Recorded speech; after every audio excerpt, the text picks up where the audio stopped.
네, 안녕하세요. 해커스 한국사 안지영입니다. 해커스 한국사 능력 검정 시험 심화편 진행하고 있고 이제 일제강점기 다루고 있는데 일제강점기 이번 시간에는 1930년대부터 뒤시기 40년대까지 내용을 정리해 보겠습니다. 1910년대에 이 무단 통치가 있고 20년대에 문화 통치가 있고 그리고 이제 30년대로 지금 넘어왔는데 30년대 이후에 30년대하고 40년대 광복이 되기까지의 우리의 활동이 어땠는지를 지금 좀 보는 건데 일제가 통치 방식을 굉장히 많이 바꾸는 이유가 요 당시의 시대 상황이 조금 다른 게 있었는데 자, 일제가 무단 통치에서 시작해서 문화 통치를 하고 그리고 30년대부터는 민족 말살 통치라는 거를 합니다. 30년대 중반 이후부터는 본격적으로 전쟁에 뛰어들게 되면서 이 전쟁에 필요한 모든 물자, 인적 자원이나 물적 자원을 전부 다 우리나라에서 가져가려고 하는 게 있었기 때문에 요 1930년대 후반부터 1940년대까지를 우리를 약간 병참 기지 정도로 생각을 해요. 그래서 병참 기지화 정책이라고 따로 이름을 붙이기도 합니다. 후반부 시기는. 자, 민족 말살 통치, 그냥 이름에서 느껴지시죠? 민족성을 완전히 없애버리기 위해서 노력을 했다는 건데 우리를 전투에다가 또 쓰기 위해서 이 민족성을 없앨 필요가 있었습니다. 어떻게 했는지 한번 볼게요. 자, 배경. 일본이 그때 경제공황을 좀 맞이하게 돼요. 대공황이 또 오게 되면서 이게 일본에도 여파를 미치게 됩니다. 그래서 일제가 본인들의 경제공황을 타개하기 위해서 만주사변을 또 일으킵니다. 이 만주사변이 뭐냐면 만주를 중국 침략의 병참 기지로 만들기 위해서 그러니까 우리를 한반도를 중국으로 진출하고 세계로 진출하는 병참 기지로 생각했다면 이제 조금 더 큰 꿈을 꾸기 위해서 중국 내부로 들어가는 병참 기지로 만주를 찍은 거죠. 그래서 만주사변을 일으키면서 굉장히 많은 중국인들이 또 살해가 되게 됩니다. 그래서 이때 중국이랑 일본 관계가 상당히 또 좋지 않았고 되게 무리수를 많이 하죠. 우리 그 영화 중에서 마지막 황제라는 영화가 있는데 이 만주사변 일으키고 나서 나중에 만주를 뺏으면서 거기다 만주국이라는 괴뢰국을 세워요. 그리고 푸이라고 하는 황제를 또 세우는 게 있는데 그 마지막 황제에 대한 내용을 다룬 내용이 그 영화입니다. 그래서 거기에 요 앞뒤 상황이 굉장히 잘 드러나 있거든요. 러닝타임이 좀 길긴 하나. 그래서 요 상황을 좀 배경으로 한 영화인데 만주사변뿐만이 아니라 그 다음에 중일전쟁이 또 발발을 하게 되면서 이 중일전쟁을 겪으면서 굉장히 전쟁의 소용돌이 안으로 좀 빠져들게 되고 걷잡을 수 없는 제국주의로 뻗어나가게 됩니다. 그래서 태평양 전쟁까지 일으키게 되는 거죠.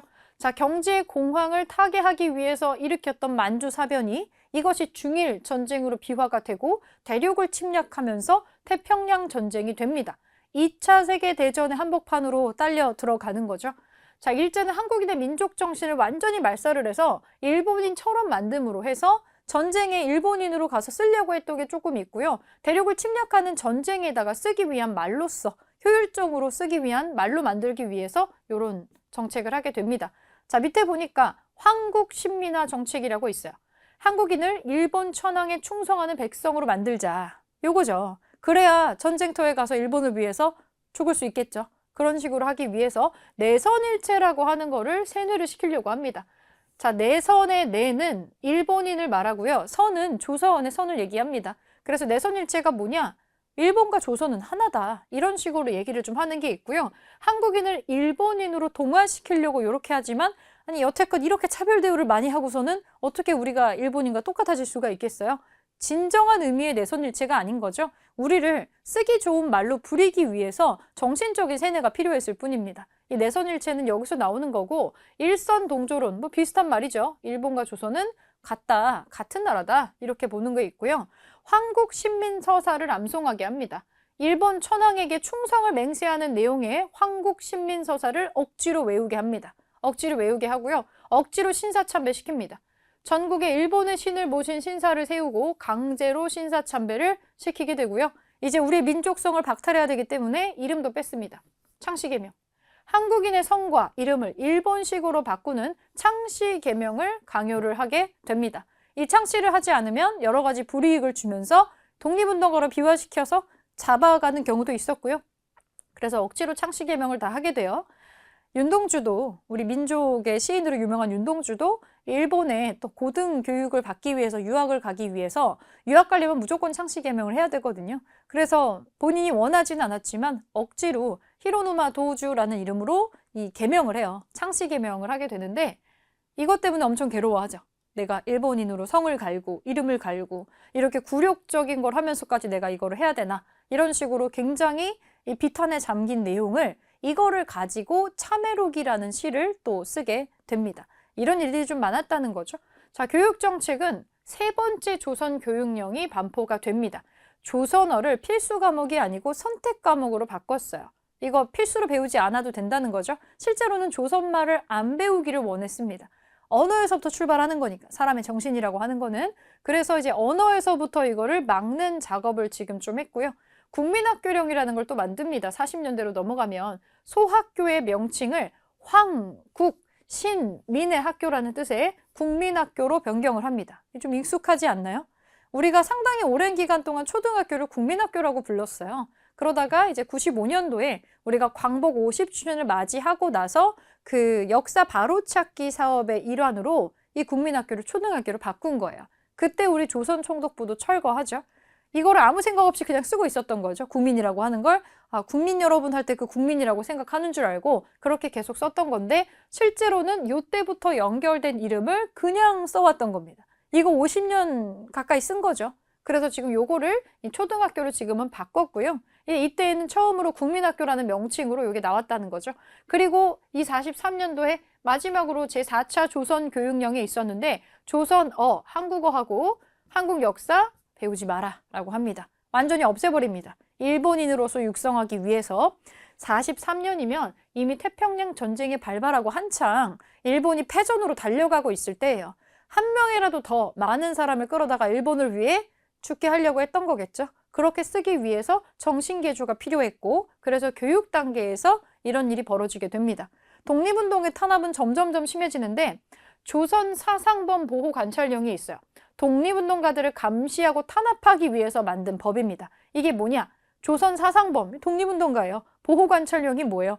이 사람이 범죄를 저질렀다기보다는 이 사람들이 독립운동 할 것 같으니까 미리 우리가 어떻게 좀 하겠다. 약간 이런 거고요. 한 발 더 나아가서 조선 사상범 예방 구금령이 있습니다.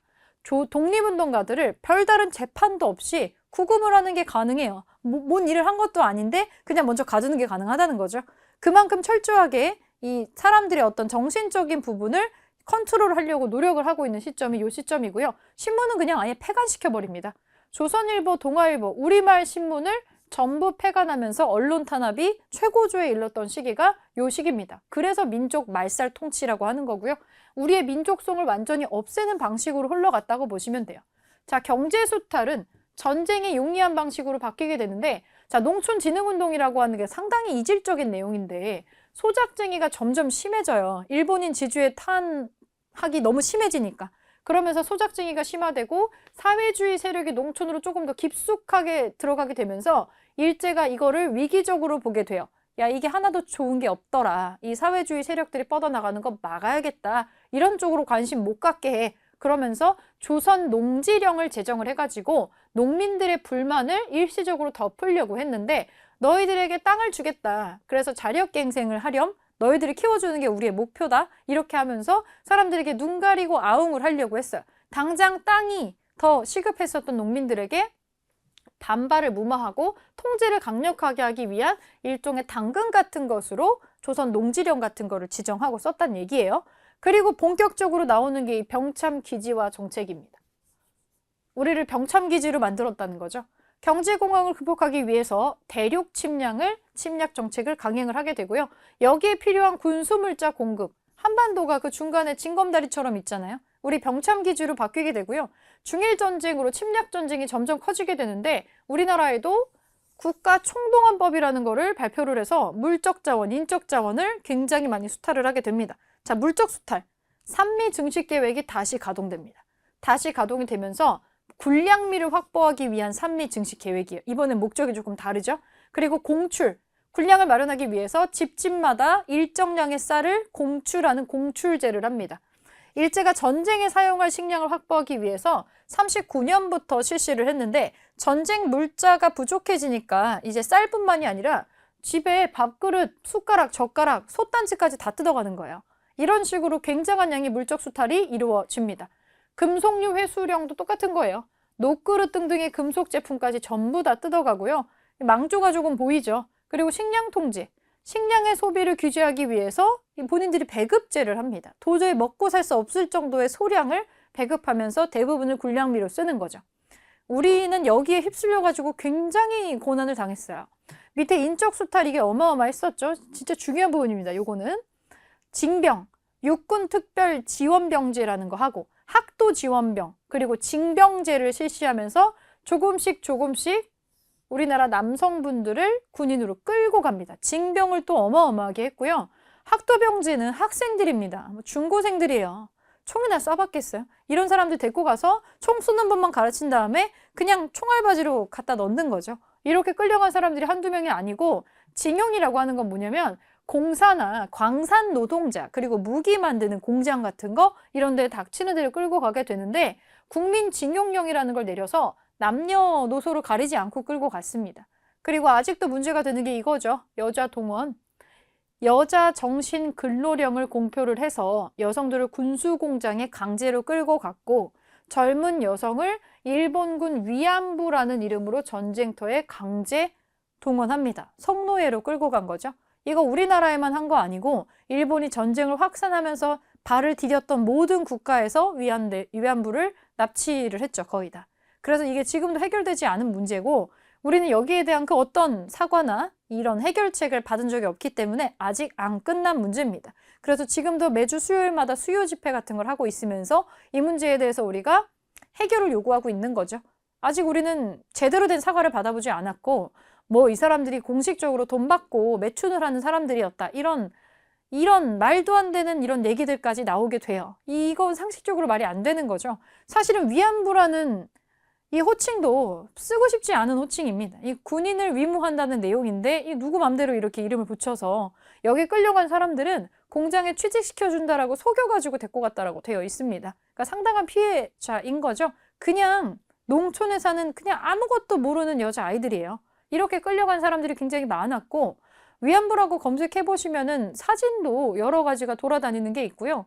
오히려 나중에 광복이 됐을 때에는 이렇게 끔찍한 일을 겪었음에도 불구하고 이거를 드러내놓고 말하지 못하고 계속 숨기고 있다가 되게 나이 들고 할머니가 되고 나서야 겨우겨우 이 목소리를 내고 계셔서 매년 또 한두 분씩 돌아가시고 계시기 때문에 이거를 우리가 빨리 해결을 하지 않으면은 이 위안부에 들어가 있었던 분들이 전부 다 돌아가시고 없는 그런 상황이 될 수도 있습니다. 이 문제는 아직 해결되지 않은 역사 분쟁이고요. 우리는 일본이 우리를 침략했다는 사실뿐만이 아니라 마무리가 제대로 안 됐습니다. 독일이 2차 세계대전을 일으키고 나서 지금 독일을 보고 뭐 미국이나 영국 사람들이 저 나치가 있었던 국가니까 가지 말자 이러지 않잖아요. 이런 국민 감정은 없단 말이에요. 왜냐하면 이 독일에서는 나치라고 하는 잘못된 역사가 있었음을 인정을 하고 반성을 하면서 자기네 나라에 오는 사람들로 하여금 우리가 이런 역사를 겪었습니다. 이거 잊어버리지 않을 거고 계속 반성할 겁니다. 라는 뭐 홀로코스트를 보여주는 그런 장소를 많이 만들어 놨어요. 이거를 교과서에서도 굉장히 많이 가르쳐요. 일본은 그러고 있지 않죠. 일본 교과서에는 이 내용이 단 한 줄도 나오지 않습니다. 자국민에게도 역사를 왜곡하고 있어요. 이게 차이점이에요. 이 역사를 마주보고 제대로 사과하고 알리고 기억해서 다시는 되풀이되지 않게 하려고 한 게 아니라 그 어떤 제대로 된 사과와 조치 없이 그냥 어물쩍 넘어갔어요. 어물쩍. 그게 아직도 문제가 되고 있다는 거. 우리가 왜 이 문제를 해결되지 않았다라고 보냐면 아직 매듭이 안 지어졌어요. 여기에 대해서 별다른 액션을 취하고 있지 않다라는 겁니다. 독일과는 조금 다르죠. 독일처럼 해야 우리도 지금 일본이랑 같이 이런 국민 감정을 없앨까 말까인데 지금 일본인들을 미워하자는 뜻이 아니에요. 이거는. 그렇지만 해결되지 않은 역사적인 문제는 깔끔하게 해결을 해야 된다는 거죠. 제가 지금 일본 현대의 사람들을 다 미워합시다. 이게 아니에요. 이게 아니고 역사적으로 정리가 되지 않은 문제는 분명히 존재한다는 거예요. 이거를 정리를 해야 될 필요가 있는 거죠. 요런 일들이 좀 일어났어요. 이때 굉장히 끔찍한 일들이 다수가 일어나게 되고요. 1930년대 그럼 우리는 뭘 했느냐? 항일 무장투쟁은 계속해서 일어나게 됩니다. 지금 쭉 일어나는 게 보이는데 항일 의거 활동 엄청 일어나요. 우리가 이 임시정부라는 게 있었죠. 우리가 대한민국 임시정부라고 하는 게 상해에서 생겼는데 처음에 호기롭게 출발한 거랑은 조금 다르게 내부 분열이 조금 있었고요. 내부 분열이 있는 가운데 여러 가지 문제 상황에 봉착을 하게 됩니다. 그래서 조금 다소 수그러들었던 이 임시정부의 활동에 다시 한번 활력을 불어넣기 위해서 김구 선생이 창설을 했었던 한인애국단이 있습니다. 우리가 어떻게든 잘 이끌어 보려고 국민대표회의라는 거를 하는데 요거가 결렬이 된 다음에 되게 임시정부가 침체가 되게 되거든요. 여기에 위상을 높이고자 한인애국단이라는 걸 만들었고요. 김구가 상하이에서 만든 겁니다. 31년도의 일이고 제일 중요하게 활동하셨던 두 분이 나오죠. 이봉창, 윤봉길이 있습니다. 이봉창은 무려 일본 도쿄 한복판에서 일본 왕의 마차에다가 폭탄을 투척하는 의거 활동을 벌입니다. 물론 이건 실패했어요. 일단 마차를 착각했고요. 그리고 폭탄이 소리만 크고 폭발력이 별로 없어가지고 사상자가 나오지 않았다고 하네요. 하지만 실패는 했지만 굉장히 놀라운 사건이었고 중국의 신문이 안타깝게도 일본 국왕을 죽지 못했다 이런 식으로 안타까워하는 것처럼 기사를 내서 일제가 이를 문제 삼아서 상하이 사변까지 일으킵니다. 이봉창의 의거 활동에 대해서 중국 언론이 반일적인 보도를 했다라고 해서 상하이를 침략하고 또 학살을 자행한 사건이에요. 그래서 굉장히 중국 내부에서도 반일 감정이 올라가고 있는 시점입니다. 이봉창이라고 하는 조선의 식민지 청년이 감히 도쿄에 일왕의 마차에다가 이걸 던졌다라는 사건이 굉장히 화제가 됐고요. 다 죽어가던 임시정부 활동에 활력을 불러일으키게 돼요. 임시정부가 뭔가 하고 있구나, 도와줘야겠구나, 우리가 나서야겠구나. 그래서 몇 달 안 있다가 그 몇 년 동안의 재정난으로 굉장히 시달렸는데 이 사건이 딱 보도되자마자 엄청난 지원금과 독립금이 좀 들어오게 돼요. 그래서 얼마 안 가서 또 이 돈을 모아서 폭탄을 제조하고 두 번째 의거를 준비할 수가 있게 됐고요. 같은 해에 열린 거예요. 윤봉길의 의거가. 자, 상하이 사변 일으키고 나서 이거를 기념하려고 일본인들이 상하이 헝커우 공원에서 일본 왕의 생일 탄생 축하연을 같이 겸사겸사 하기로 한 거예요. 상하이를 침략한 걸 또 기념하면서. 그러면서 요거를 하기로 했는데 점령 축하식을 하기로 했는데 여기에 이제 윤봉길 의사가 숨어들어서 잘 알고 계시는 도시락 폭탄과 물통 모양의 폭탄을 가지고 가서 단상에다가 폭탄을 던져서 일본군 장교와 장군과 고위 관리들을 대단히 많은 사상자를 낸 것으로 성공한 의거 활동입니다. 당연히 여기서 하자마자 윤봉길은 바로 체포가 되었고요. 두 분 다 사형 선고를 받고 사망을 하셨죠.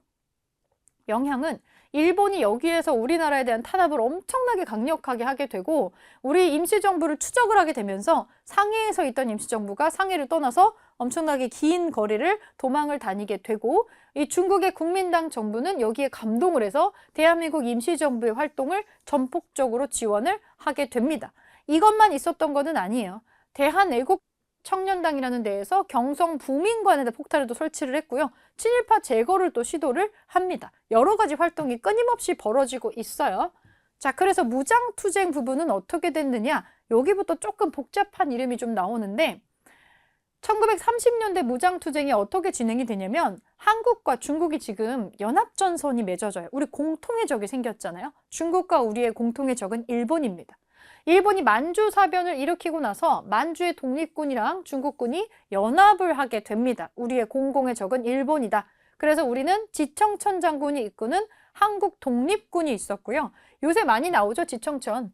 신흥무관학교에서 독립군을 양성을 했던 사람, 한국 독립군의 총사령관으로 쌍성보 대전자령 전투에서 승리했던 사람, 그리고 나중에 임시정부 산하에 한국광복군의 총사령관에 취임하는 사람입니다. 이름을 좀 기억해 주시고요.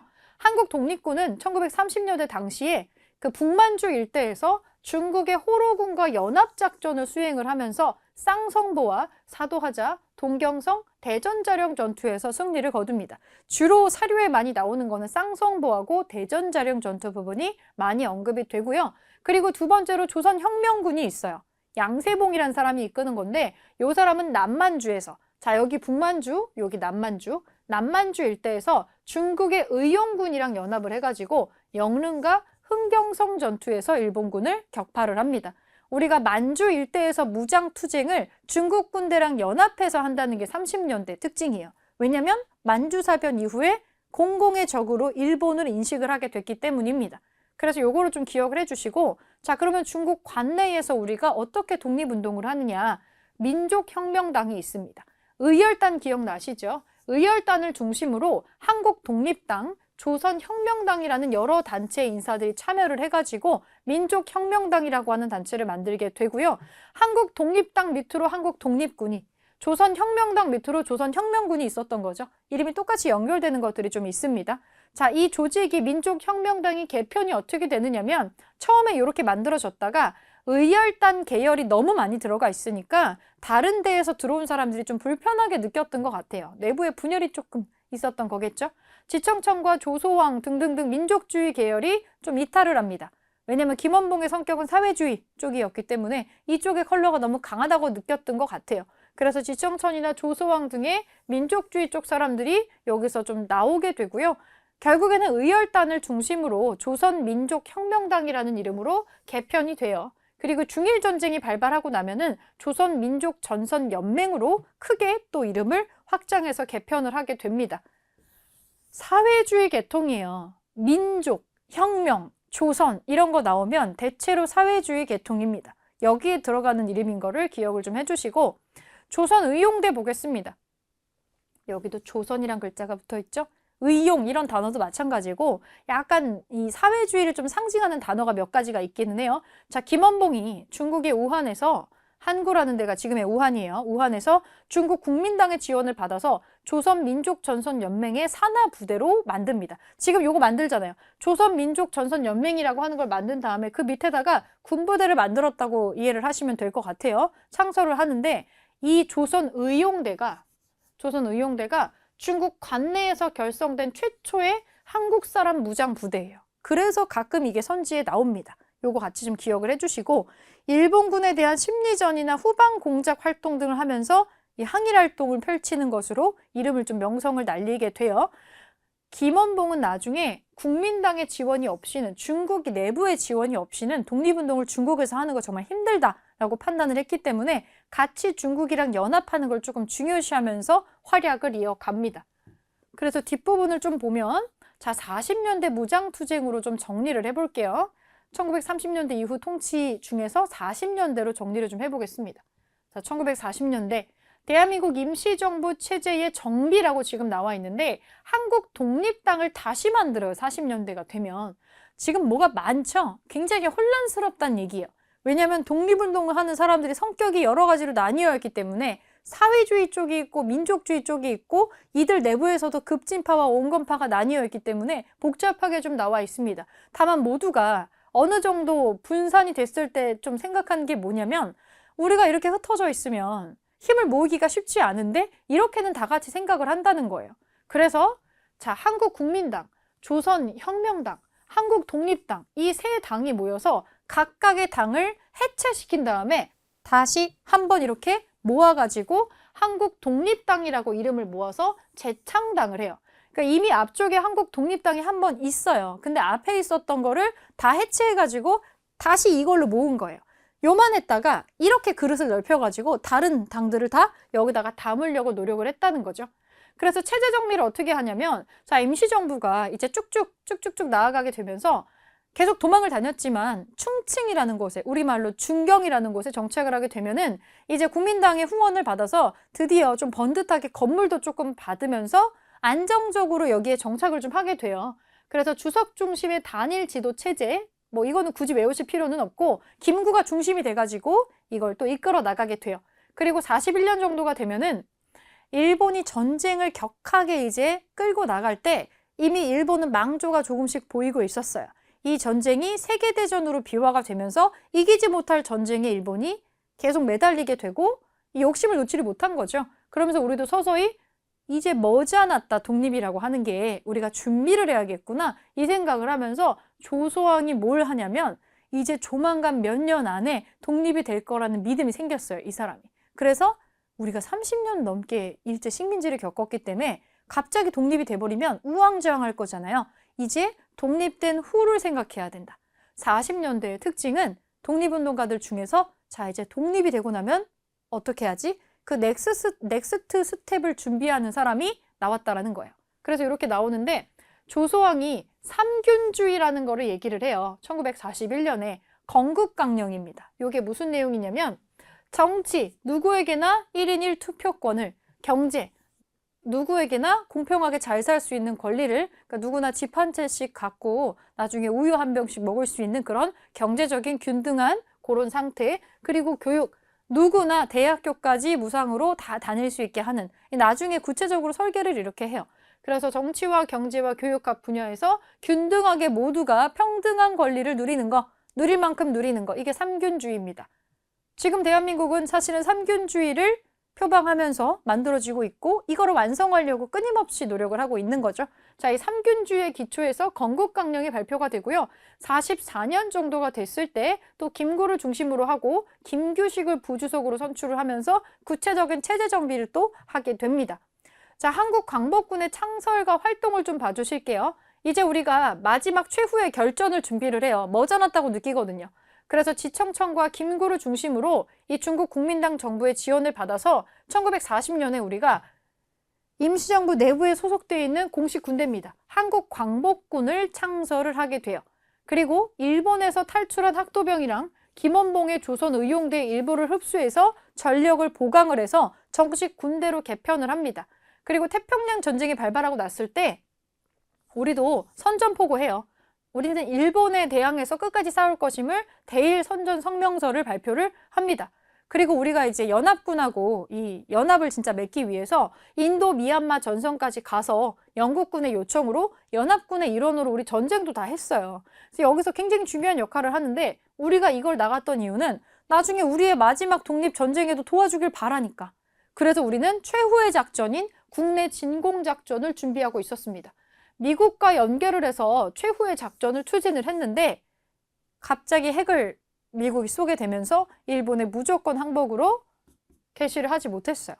백범일지 같은 거 보면 광복이 됐다라는 소식에 전혀 기뻐하고 있지 않습니다. 기쁘지만 기쁘지 않다라고 써 있어요. 우리가 모든 준비를 마쳤는데 미국이 우리에게 한마디 상의도 없이 핵을 2방이나 쏘는 바람에 갑자기 항복을 해버리잖아요. 이거는 사실 뭐 고맙다 감사하다 그런 게 아니에요. 우리한테 차라리 공유라도 해줬으면. 그래서 이게 항복을 했을 때 우리가 이 혼란을 좀 수습할 수 있게 대비라도 할 수 있게 해줬으면, 그러면 좀 나았을 텐데, 이게 누설되면 안 된다는 이유로 우리에게도 철저하게 안 알려주지 않고, 우리도 뉴스 보고 알았죠? 우리도 뉴스 듣고 알았어요. 굉장히 황당한 상황인 거죠. 그래서 이 준비가 물거품이 됩니다. 우리 아무것도 해보지 못하고 미국이 독립을 해준 것처럼 그렇게 끝나게 된 거죠. 그때 백범일지엔 이런 내용이 있어요. 미국이 우리를 독립시켜준 것처럼 돼버렸기 때문에 아마도 이거는 나중에 문제가 될 수 있고, 우리는 아마 우리들끼리 싸우게 될지도 모른다라는 이런 선견지명의 뭔가를 남겨놓은 게 있습니다. 결국 우리는 남과 북으로 나뉘어서 전쟁을 또 하게 되죠, 나중에. 네, 조선의용군을 마지막으로 볼게요. 조선의용대 화북지대라는 게 있는데 이름이 좀 복잡하죠. 여기 나오면 김원봉이 이끌었었던 조선의용대의 일부라고 나와 있잖아요. 일부가 한국광복군에 들어갔고요. 나머지 일부가 여기 들어간 거예요. 조선의용군이 됩니다. 조선의용대 화북지대가 이게 나중에 최종 개편이 돼가지고 의용군으로 다시 나오는데, 여기 요 이름이 좀 복잡해가지고 헷갈리실 수 있으니까 여기 날개 설명을 좀 읽어 놓으실게요. 조선의용대의 일부는 광복군으로 가고 일부가 남아서 중국의 화북지역으로 넘어가서 이렇게 이름을 조금 바꿉니다. 그리고 이것이 다시 이름을 개편을 해서 조선의용군이 되는 거예요. 그리고 요 개편되고 나서는 조선독립동맹 아래로 들어가서 군대의 역할을 수행을 하게 됩니다. 그리고 김원복이 만든 군대의 특징은 어쨌거나 중국 군대랑 연합을 해야 된다라는 생각을 갖고 있기 때문에 중국의 팔로군하고 연합을 해서 대일항전을 계속해서 전개를 하게 되는 거죠. 이게 공통적으로 김원봉이 이끌었던 이 군부대에 나오는 특징입니다. 이렇게 기억을 좀 해주시고요.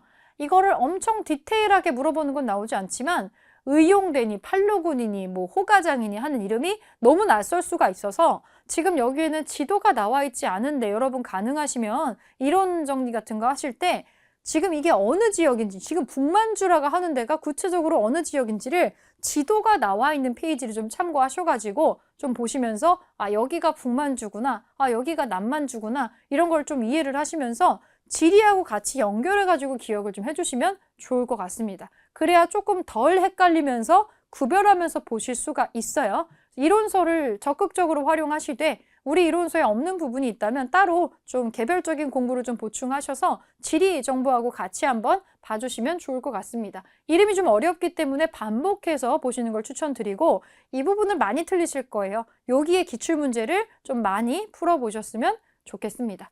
네, 여기서 이론 부분 마무리하고요. 다음 시간에 이 일제강점기 부분의 이론 파트를 마무리해 보겠습니다.